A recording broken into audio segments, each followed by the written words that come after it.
งอาทิตย์หลวงดวงจันทร์มีเมฆมาผ่านไปอยู่เรื่อยๆเป็นบางครั้งบางคราวมันจึงค่อยเศร้าหมองเศร้าหมองเป็นบางครั้งบางคราวคือกันแหละเพราะกิเลสเฮามีตัณหาเฮามีแต่เฮาละบ่ทันได้ก็บ่เป็นหยังแต่ว่าให้มันผ่านไปเรื่อยๆไปน้อยมากก็ละได้เองถ้าบุญมันเต็มบุญมันพอเฮาก็ทำบุญไปเรื่อยๆนี่การทำบุญจึงเป็นสิ่งที่สำคัญกว่าหมู่ที่สุดญาติโยมมาเฮ็ดมาทำเนี่ยก็อยากได้บุญเฮามีบุญไปถ้าเรามีบุญญาติโยมพวกอยู่ข้างหลังพวกมีอินทรีย์บ่ทันแก่กล้าเขาเจ้าบ่กล้าเข้ามาประพฤติปฏิบัติเขาเจ้าก็สิมาทำบุญกับเฮามาเอาบุญกับเฮาเขาเจ้าใส่บาตรใส่ภพมาให้พระเจ้าประสงค์ก็เพื่อจะได้บุญเหมือนกันนะถ้าเราไม่มีบุญให้เขาเขาก็จะไม่ได้นะเฮาสิติเขาได้เฮาสิติดนี่เขาได้บัดนี้หันหาบ่มีบุญให้เขาเฮาติดนี่เขาได้บัดนี้ติดนี่ญาติโยมพวกผู้เพิ่นใส่บาตรใส่ภพมาให้เฮามาจังสอนจังหันให้เฮาได้ครบได้สันนั่นเฮาก็สิติดนี่เขาแล้วบัดนี้แต่ว่าก็บ่ตกใจดอกเพราะแม่นแต่ทำปฏิบัติเก่งอยู่มีละบุญน่ะมีละบ่มีหลายก็ต้องมีหน่อยศีลก็ได้รักษาภาวนาก็ได้ทำทานเฮาก็ได้ทานนี่เฮาได้หลายอยู่แล้วฉะนั้นญาติโยมผู้อยู่ภายนอกเพิ่นบ่สามารถที่เขามาประพฤติปฏิบัติได้เพิ่นก็มาเอาบุญนำเฮานั่นแหละแสดงว่าสถานที่แห่งนี้เป็นตลาดบุญนะไม่ออกเป็นตลาดบุญพวกญาติโยมภายนอกเพิ่นก็สิมาแลกมาเปลี่ยนหาแนวมาแลกมาเปลี่ยนเอาบุญนำพระเจ้าพระสงฆ์นำญาติโยมผู้ที่มีอินทรีย์แก่กล้ามาประพฤติปฏิบัติธรรมฉะนั้นพวกเฮาก็ต้องตั้งอกตั้งใจละบ้านละเฮียนมาก็หวังว่าจะมากอบมาโกยเอาก็ให้ได้จริงๆให้เฮ็ดจริงๆให้ทำจริงๆคำว่าบ่ได้บ่มีเฮ็ดหยังก็ได้อันนั้นล่ะปลูกบักทั่วก็ได้บักทั่วปลูกบักแตงก็ได้บักแตงเนาะปลูกบักอื้อก็ได้บักอื้อนั่นล่ะพระพุทธเจ้าเพิ่นว่าซั่นเด้ปลูกเขาก็ได้เขาเฮามาเฮ็ดบุญก็ได้บุญนี่แหละผู้เฮ็ดบาปเพิ่นก็ได้บาปคือกันฉะนั้นคนเฮาจึงเวียนว่ายตายเกิดก็เพราะบุญเพราะบาปนี่แหละเป็นหยังเฮาจึงเฮ็ดบุญเฮ็ดบาปเพราะมีกิเลสมีตัณหาอยู่นี่ล่ะกิเลสตัณหานี่แหละตัวพาเฮาเฮ็ดเฮาทำดีซัวมันคล้องจิตคล้องใจเฮามาหลายภพหลายชาติแล้วจนมันติดมันออกจนมันออกบ่ได้พุ่นล่ะออกยากพุ่นล่ะฉะนั้นเฮาจังเวียนว่ายตายเกิดบ่จักจบจักสิ้นเกิดมาแต่ละภพละชาติก็มาสร้างเหตุเอาไว้ก่อนสิได้มาเกิดเป็นมนุษย์ก็ยากเนาะยากเป็นจังยากโอ้ไปเกิดเป็นคันไปเกิดสวรรค์ก็เท่าไหร่ปีล่ะ100 ปีเมืองมนุษย์คอทอเคืองวันของสวรรค์ครึ่งวันของสวรรค์100 ปีเมืองมนุษย์บ่โดนจังได๋ล่ะถ้าได้ไปเกิดเมืองสวรรค์คันเสือสั้นสูงไปก็แห้งหลายปีขึ้นไปเรื่อย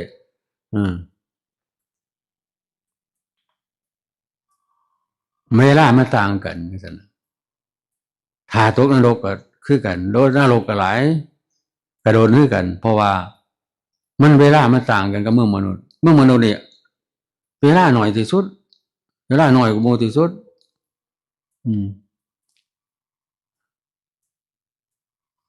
แต่หากเป็นที่สถานที่สำคัญที่สุดคือเป็นสถานที่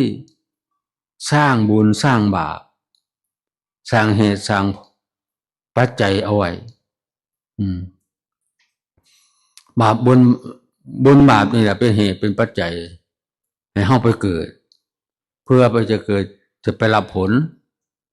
เมื่อสร้างเหตุแล้วผลมันก็จะเกิดแน่นอนเพิ่นว่าอย่างว่าตายไปได้ไปรับผลนี่เฮามาเฮ็ดสร้างเหตุไปนี่เฮ็ดบุญเฮ็ดบาปไปแล้วเฮาก็สิตายไปรับผลของมันถ้าตายไปก็ตกไปถ้าไปตกนรกก็บาปมันหลาย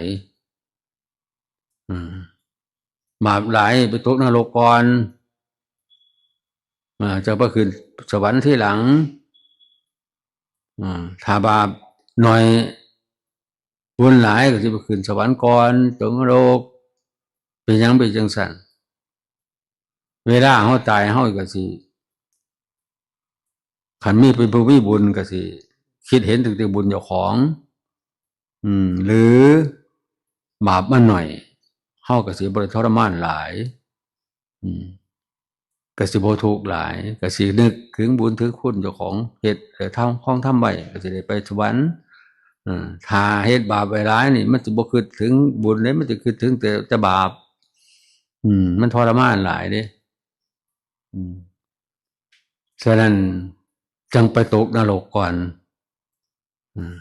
ขันเฮาทำสติไว้เข้มแข็งไว้รักษาจิตได้บ่ให้เป็นทุกข์น้ำกายมันทุกข์กับเรื่องกายเรื่องของกายเฮาเบิ่งถึงแต่รักษาจิตเจ้าของให้มันไปนึกถึงแต่คุณงามความดีของเจ้าของอันนั้นจังสิได้ไปสวรรค์ก่อนแต่ก็บ่วนนรกเพราะมันมีทั้งบุญทั้งบาปแต่อันใดสิมากสิน้อยนั่นก็ขึ้นอยู่เฮากระทำเอาไว้เฮากระทำอันใดไม่ร้ายก็สิได้อันนั้นหลายเฮาทำอันใดหน่อยก็อันใดอันนั้นน้อยฉะนั้นยังคอยเฮ็ดเอาไว้ทำเอาไว้จักน้อยก็ตายแล้วอายุบ่ฮอด100ดอกซุมื้อนี่น้อยนักหนาสิฮอด100สร้างมีชีวิตเฮ็ดเอาไว้ขนขวายเอาแนวที่เป็นประโยชน์แก่ตนเองบ่มีไผเฮ็ดให้เฮาได้ดอกตายไปเด้อพาลูกหลานสิเฮ็ดให้โอ้ยจักเขาสิเฮ็ดให้บ่เฮ็ดให้ซะบ่อันนี้ก็ให้เฮาพิจารณาเอาเองนั่งเบิ่งจิตเบิ่งใจแล้วก็พิจารณาบาปบุญมันต่างกันจังไดอันใดหน่อยอันใดหลายมาเทียบเทียงกันเบิ่งเฮาเฮ็ดมานี่ถึงแต่น้อยเท่าปานนี้ล่ะเฮาได้อันใดหลายกว่ากันอันนี้เป็นสิ่งสำคัญที่สุดญาติโยมเพราะว่าปุญญาปารโลกัจจมิงปฏิทาโหนติปานินันติบุญเป็นที่พึ่งของสัตว์ทั้งหลายในโลกหน้าต่อไปภาษาเพิ่นว่า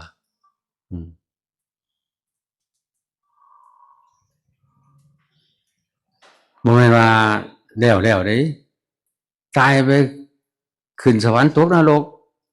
ยังบ่แล้วยังมาเกิดเป็นสัตว์เดรัจฉานไส้นี่ที่สัตว์ที่เฮาฆ่าเฮาเบียดเบียนเขาให้ตายทุกชีวิตที่เฮากระทำเขาอย่างละ500ชาติเฮ็ดจังได๋มันสิได้มาเกิดเป็นมนุษย์ง่ายนั่นแหละเพิ่นจังว่าก่อนสิได้มาเกิดเป็นมนุษย์มันยากมันต้องไปใส่กรรมให้เบิดซะก่อนเบิดแล้วบ่แล้วได้ยังมีเศษของกรรมอีกติดตามมาตอนเฮามาเกิดเป็นมนุษย์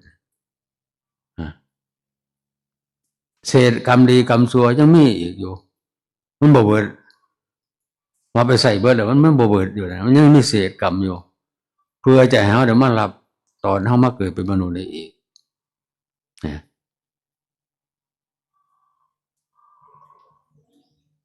มันยากขนาดนั้นแหละฉะนั้นจงคอยพยายามเมื่อเฮาได้มาเกิดเป็นมนุษย์แล้วพบพระพุทธศาสนาถือว่าเป็นบุญบัก ใหญ่หลวงเลยเป็นบุญมหาศาลที่เฮาได้พบศาสนาก็ต้องรีบขวนขวายเอารีบกระทำเอา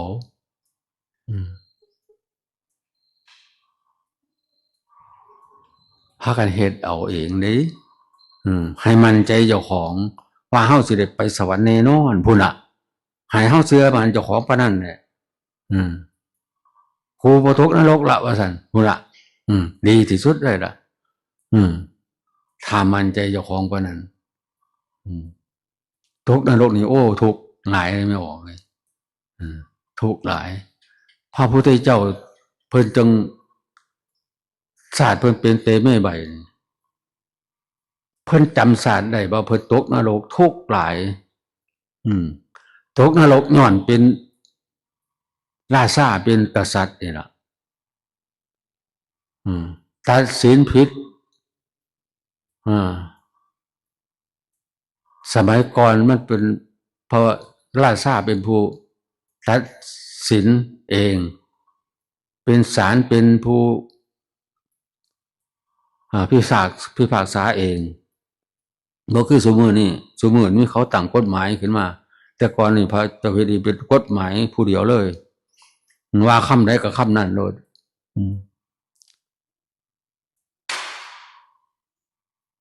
เมื่อตกนรกว่ามันถูกหลายเกิดมาศาสตร์เปแม่ใบจำศาสตร์ใดเขาก็สิให้เป็นราชาคือพอตัวมันใหญ่ขึ้นมานี่ว่าซั่นกูก็สิบ่ตกนรกอีกบ่ว่าซั่นอย่าตกนรกมันคือถูกหลายตกนรกเลยทำเทวดาผู้เป็นเมแต่ศาสตร์ได้ละ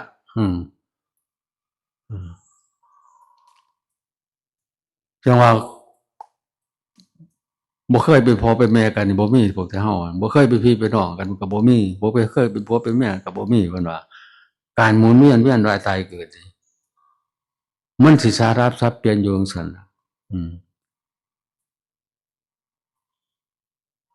จังว่าแม่เพิ่นเป็นเทวดาอยู่แม่ตั้งแต่ศาสตร์ได้ละมาบอกว่าคำว่าอยากเป็นพระเจ้าแผ่นดินก็ทำเป็นใบก็เลยเฮ็ดทำเป็นใบนอนบ่ติงนอนบ่ติงเป็นคนเปียกคนลอยบ่สามารถสิลุกได้ไปได้มาได้เป็นคนง่อยเขาเอาหยังเอามาล่องเอาล่องเบิดทุแนวทุอย่างเอาน้ำตาลน้ำอ้อยมาลวดมาลาดให้แมงวันไต่ตอมกระทนได้พระพุทธเจ้าทนได้เป็นยังจะทนได้เพิ่นว่านรกทุกข์เขานี้นรกทุกข์กว่านี้ประสันเพิ่นว่าอยู่นรกทุกข์กว่านี้ประสันแต่อดได้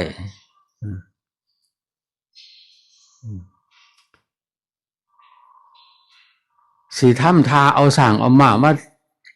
เหยียบมาอันนี่ทำทาเฮ็ดจังไดก็เฮ็ดบ่สู่อย่างสู่สิ่งสู่อย่างพระพุทธเจ้าก็ทนได้เบิดผ่านเบิดสู่อย่างเลยบ่พระนั้นแต่ว่าผู้เป็นพ่อเป็นบิดาหั่นก็เสียนะมันว่าเป็นใบเป็นเป็นง่อยเป็นง่อยอีหลีแหละว่าซั่นก็เลยสั่งคนอันนี้หลวงปู่บ่ได้เว้าเบิดดอกมันหลายแต่เพิ่นเอามาเนี่ยเพิ่นเอามาร้องหั่นมันหลายอย่าง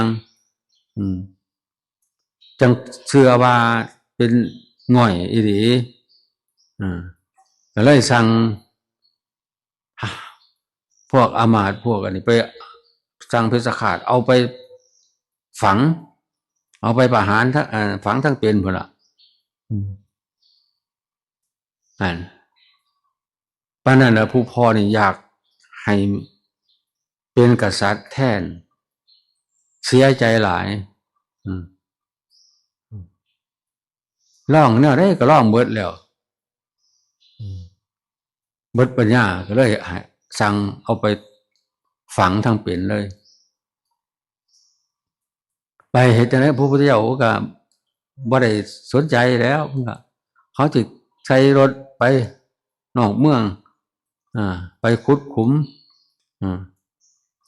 พวกอามาตย์เขาขุดขุมอยู่เพิ่นอยู่เทิงรถมันก็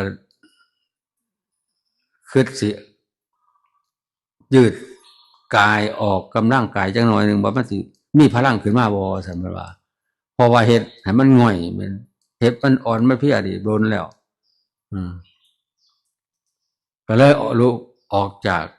รถมายืนยืดเส้นยืดสาย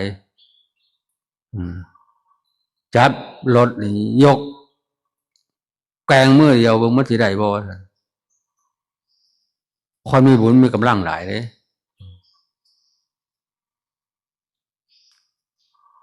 พอยืดเส้นยืดสายแล้วยกรถขึ้นแกงเล่นอยู่ก็นึกดีใจว่ากำลังเรายังมีอยู่ก็เลยว่างรถลงไว้แล้วก็ย่างเขาไปถามพวกเข้าขุดขุมสิฝังเจ้าของนั่นน่ะเขาก็บ่อยากสนใจหรอกที่แรกถามหลายครั้งแล้วเขาก็เงยข้อเงยหน้าขึ้นเบิ่งโอ้ยเขาก็ว่างจอบว่างเสือมันว่างลงมามากราบผมกราบสิไปบอกพ่อพญา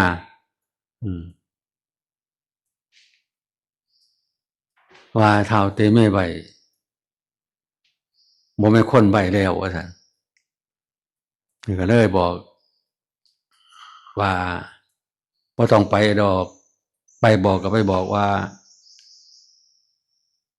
เพิ่นสิบวชว่าซั่นเพิ่นสิบวชแล้วเพิ่นบ่กลับคืนดอกว่าซั่นให้ไปบอกพญาว่าจังซั่นเด้อว่าซั่น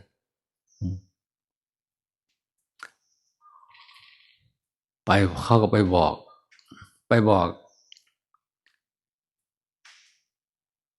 พอกับมาแล้วว่านี่พากันแห่กระโยงมาเบิดญาติพี่น้องมาเบิดมาสิมาอ่อนวอนเอาขึ้นไปก็บ่ขึ้นแล้วสิบวชมีทาเดียวคือสิบวชออกบวชเป็นฤาษีพ่อแม่ก็เห็นลูกเป็นจังซั่นก็บวชตามแล้วแต่แม่ก็เทศน์ให้ฟังพร้อมเด้เทศน์เรื่องเพิ่นตกนรกนี่ล่ะก็สิพ่อแม่สิคอยตามบวชนำ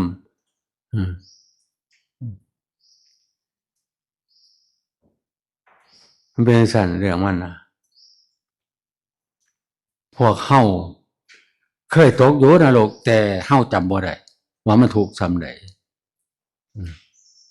นับบ่ได้เฮาตกนรกอันนี้แต่มันประจำบ่ได้ซื่อพระพุทธเจ้าเพิ่นก็จำในศาสตร์เดียวน่ะบ่จักหลายศาสตร์อยู่เนาะเพราะคนมีบุญเนาะคนมีบุญในพระพุทธเจ้าเพิ่นแต่เกิดมาแต่ละภพแต่ละศาสตร์เพิ่นมาสร้างบุญญาบารมีเด้แต่บาปเพิ่นก็มีอยู่คือกันบางครั้ง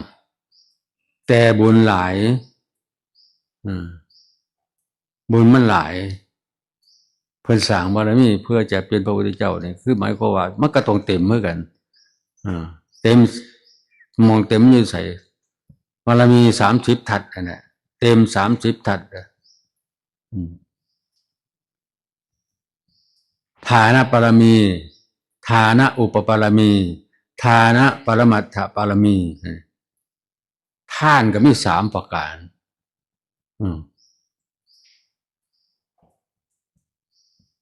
ปรมัตถปารมีนี่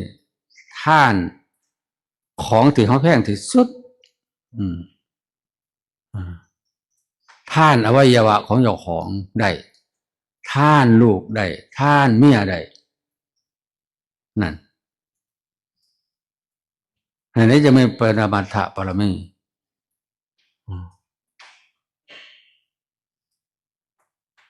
จังว่าเฮาเฮ็ดได้คือเพิ่นอยู่บ่มันก็บ่ได้แต่ว่า